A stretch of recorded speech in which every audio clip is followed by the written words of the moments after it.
Welcome back to Return the Disc. This is episode 27, and we have a return from the Italian master of horror, Dario Argento.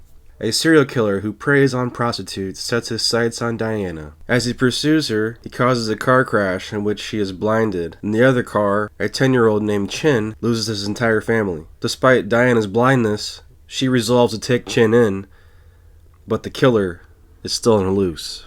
This is Dark Glasses, released on physical media through Shudder, and I gotta say, it's definitely Dario Argento's best film in like the last 10 years. The opening scene is fantastic. There's a group of people watching the eclipse, and Diana gets out of the car and she just puts on her glasses and looks up at the eclipse. Doesn't use any protection or anything. In classic Argento style, there's amazing music in this, and in the beginning, the first kill that the killer makes is with one of those wires around the neck.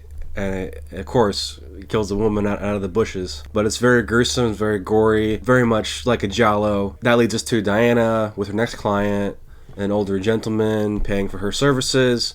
She's leaving that client.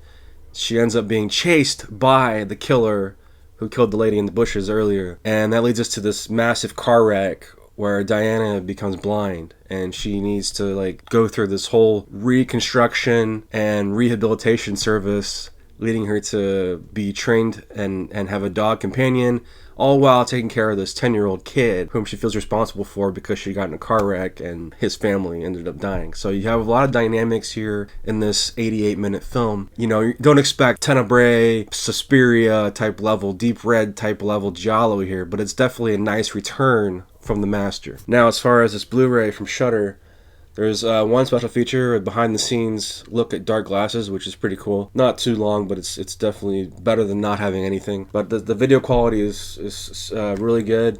I think it's better than the streaming service on Shudder.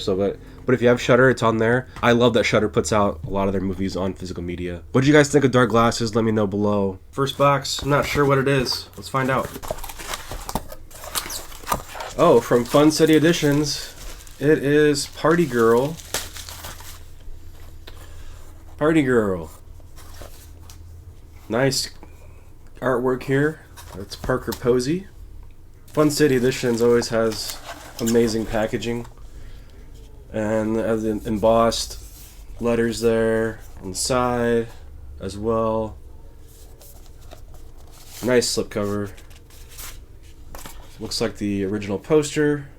Smart, sexy, and playfully hip. Parker Posey is Party Girl.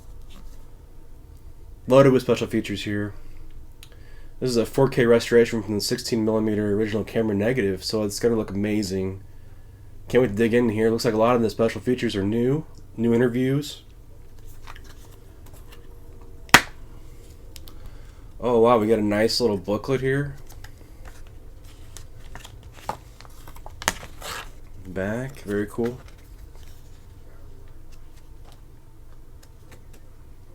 Little comic. I haven't seen this film, but I'm looking forward to checking it out and doing a review for you guys.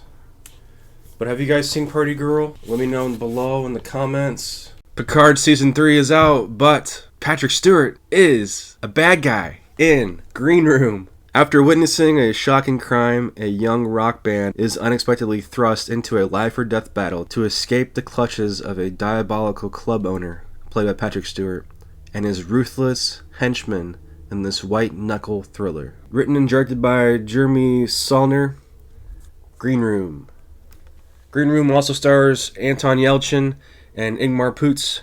This was one of Yelchin's last films.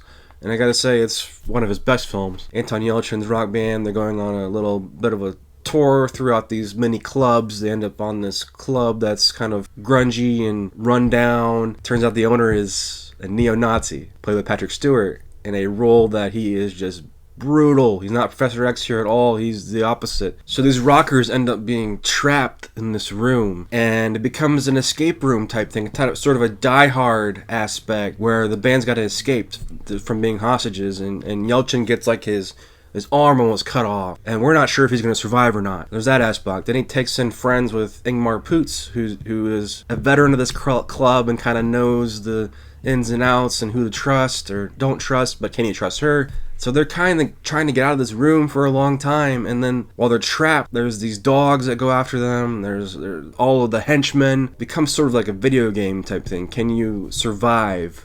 Really love the cinematography, the grittiness, the way that it was shot and presented. The writing was fantastic. The action was suspenseful. Really had a great time with this thriller, and the sound design too comes into play here. Now, special features: Into the Pit, Making of Green Room featurette, and a wonderful audio commentary by Jeremy Saulnier. Really looking forward to like his next work. Really thought this small independent film has all the suspense, horror, characters, dialogue, everything that you would want in a nice grungy little movie. Have you guys seen Green Room? Let me know what your thoughts were. As always, this has been Return of the Disc. I'm Dan. For more Return of the Disc, visit returnofthedisc.com. Check out the audio version of today's show, available on all major podcast platforms. And be sure to subscribe to the YouTube channel.